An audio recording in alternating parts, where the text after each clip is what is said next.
Good day, I'm Theodore Henry, and this is your JIS News for Friday, April 19, 2024. Government is building a nursery at the South Camp Adult Correctional Center to provide an environment in which mothers who've been locked up have a better chance of rehabilitation. State Minister of National Security Juliet Cuthbert-Flynn broke ground for the facility on Wednesday. She says the nursery will serve as a haven for incarcerated mothers to bond with their infants and mentally and physically care for them. Existing government policy allows incarcerated mothers to bond with their infants for the initial 6 months. The Security State Minister asserts that with this construction, the Department of Correctional Services aims to disrupt the perpetuation of trauma and establish a foundation for positive development and rehabilitation for mothers within the penal system. The nursery is being constructed at a cost of $13.5 million and is expected to be completed by June of this year. Up to 3 mothers and their infants will be accommodated in the 3-room structure, which will be outfitted to meet the maternal demand at the South Camp Adult Correctional Center. The female-only facility currently accommodates 110 inmates. Minister of Justice Delroy Chuck has welcomed assistance from the United States Agency for International Development, USAID, to strengthen government and civil society efforts in support of victims of interpersonal and collective violence. USAID is providing $9.9 million to bolster interventions in hotspot communities under the Supporting Victims of Violence (SVOV) activity. The initiative is being undertaken through partnership with Winrock International. The Justice Minister says it's hoped that this timely focus of the SVOV activity will significantly reduce cases of violence across Jamaica. The program will target Jamaicans aged 10 to 29 years over a period of 3 years, ending in July 2027. Among the communities targeted for intervention are Grange Hill and Little London in Westmoreland, Flankers, St. James, Palmer's Cross and Yorktown in Clarendon, Brayton, St. Catherine and Kencott, Lawrence Tavern, Tower Hill and Rennock Lodge in Kingston and St. Andrew. Recently appointed Commissioner of Police Dr. Kevin Blake is asserting that the Jamaica Constabulary Force, JCF, will be placing more focus on removing illegal weapons from the nation's streets and communities.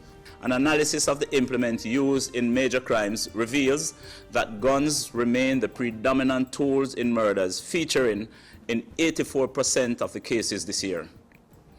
Of note is the fact that arrests and charges for major crimes have seen a 9% increase.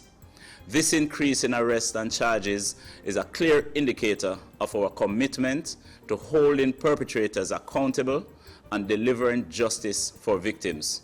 The Commissioner was speaking at the JCF's recent virtual quarterly press briefing. There, it was reported that the country was seeing a reduction in several major crimes so far this year when compared to 2023. Notably, murders have decreased by 13%. Shootings are down by 4%. Rape cases have declined by 38%.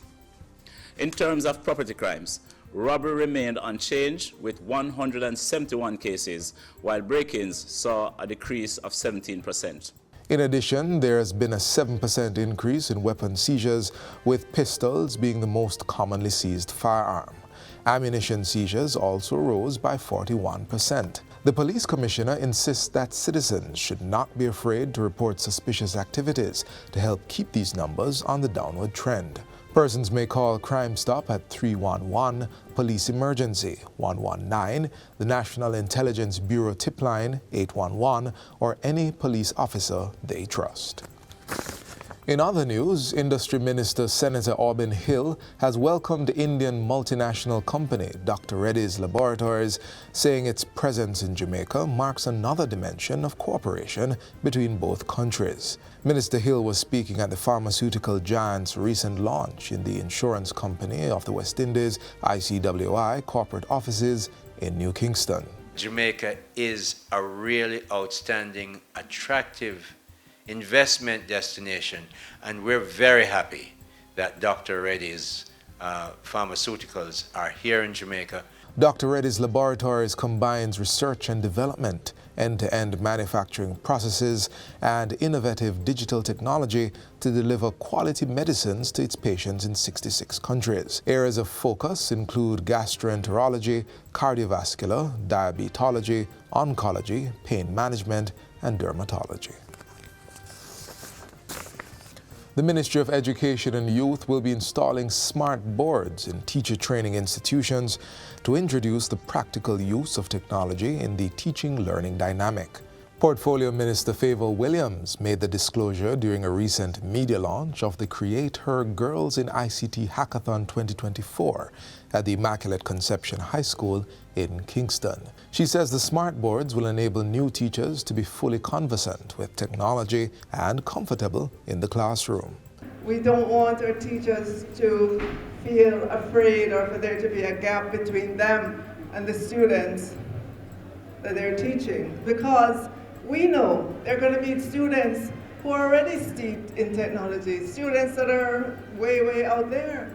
The Create Her Girls in ICT Hackathon 2024 is being hosted by eLearning Jamaica in partnership with Steam House. The virtual hackathon, which includes ICT-related challenges and activities, will conclude on International Girls in ICT Day, April 25. And finally, the Ministry of Sport, through the Sports Development Foundation, is contributing $10 million towards the hosting of the Racers Grand Prix. The announcement was made and the check handed over during the event launch held this week at the Jamaica Pegasus Hotel. So as Minister, I will continue to endorse the Racers Grand Prix as it plays an important role in the bolstering of the government's mandate, the National Sport Policy, which outlines our commitment to the development and promotion of sports at all levels. In fact, we're now we're doing a revision of our sports policy to expand its reach as we grow and we expand the sports landscape. The Racers Grand Prix is set to take place on June 1 at the National Stadium. As a staple on the Jamaica track and field event calendar, Racers Grand Prix is a testament to the benefits of competition on sport development. It aids in the honing of skills and techniques associated with each event. And that's it for JIS News Today. I'm Theodore Henry. Thanks for watching.